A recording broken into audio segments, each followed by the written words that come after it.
లోపాలు ఉన్నవారు తండ్రి యొక్క వారసత్వపు ఆస్తిలో వాటా కోరే హక్కును కలిగి ఉంటారా? సో మిత్రులారా, మన దేశంలో హిందూ వారసత్వపు చట్టం 1956 అమలులో ఉన్నటువంటి చట్టము.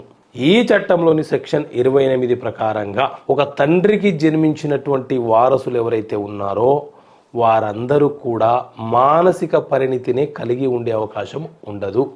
ఎవరైనా దురదృష్టవశత్తు ఎవరైనా మానసికమైనటువంటి లోపాలు కలిగిన వాళ్ళు, లేకపోతే శారీరక లోపాలు కలిగి ఉన్న వాళ్ళు, దీర్ఘకాలిక వ్యాధిగ్రస్తులైనటువంటి వారసులు కనుక ఉంటే వారు కూడా ఆ తండ్రి యొక్క వారసత్వపు ఆస్తిలో వాటాను కోరే హక్కును కలిగి ఉంటారు. వారి తరపున ఎవరైనా ఒక పర్సన్ గార్డియన్గా ఉండి వారికి రావాల్సిన వాటా కోసం న్యాయస్థానంలో కేసు వేసే అవకాశము కూడా ఉంటుంది.